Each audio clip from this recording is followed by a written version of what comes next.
Friends welcome to my channel. ఈరోజు అయితే ఒక మంచి లంచ్ బాక్స్ రెసిపీతో మీ ముందుకైతే వచ్చేసాను. స్టవ్ వెలిగించుకొని ఒక కడాయి అయితే పెట్టుకోవాలండి. కడాయి అయితే హీట్ అయింది, చూస్తున్నారు కదా. కడాయి హీట్ అవ్వగానే ఈ పల్లీలు అయితే వేయించుకోవాలి.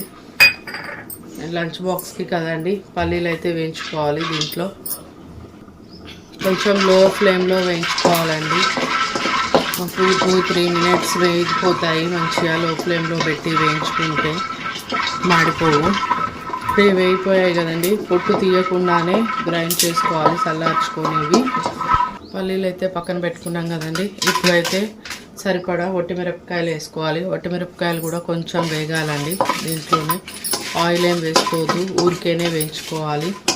ఆయిల్ లేకుండానే డ్రైగానే వేయించుకోవాలండి. చూస్తున్నారు కదండి, ఇవి కూడా మంచిగా వేగిపోయినాయి. ఇవి కూడా తీసి పక్కన పెట్టుకోవాలి, చల్లార్చుకోవాలి మంచిగా. ఇప్పుడైతే దీంట్లోనే మిక్సీ జార్లోనే ఇప్పటిదాకా మనం ముందుగా వేయించి పెట్టుకున్నాం కదండి, ఆ పల్లీలు వేసుకోవాలి. దీంట్లోనే కొన్ని ఎల్లిపాయలు వేసుకోవాలండి. ఇప్పుడు దీన్ని మంచిగా పొడి కొట్టుకోవాలి. ఇప్పుడైతే మనం ఇప్పటిదాకా మిక్సీ పట్టుకోవాలని చెప్పాను కదండి, ఇదిగోండి పట్టుకున్నాం, చూస్తున్నారు కదా. ఇప్పుడైతే మనం తాలింపు అయితే వేసుకుందామండి. ఇప్పుడు దీంట్లో మళ్ళీ కడాయి పెట్టుకొని కడాయిలో కొంచెం అంతా ఆయిల్ వేసుకోవాలండి. తాలింపుకి సరిపడంత ఆయిల్ వేసుకోవాలి. ఇప్పుడైతే కడాయి హీట్ అయిందండి. దీంట్లో కొంచెం అంతా జీలకర్ర, కొంచెం అన్ని ఆవాలు, కొంచెం అంతా మినప్పప్పు అండి,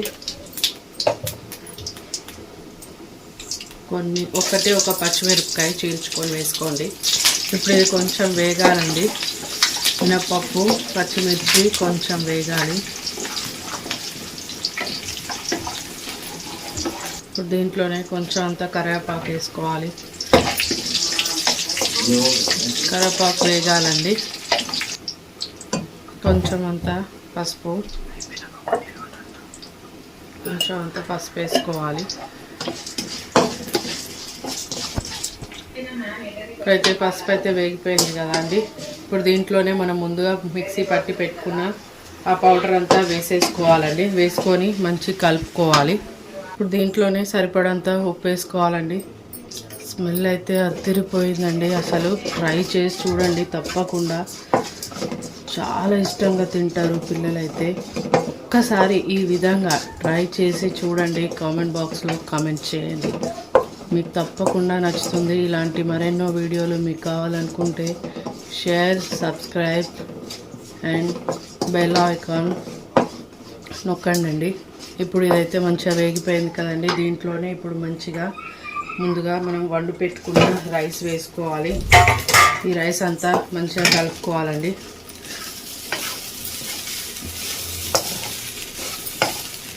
చూస్తున్నారు కదా, మంచిగా కలుపుకోవాలి. ఇట్లా అంతా కలిసేటట్టుగా కలుపుకోండి. రైస్కి అంతా మసాలా ఇది మనం ఏదైతే చేసుకున్నామో అదంతా కలిసేటట్టుగా కలుపుకోండి.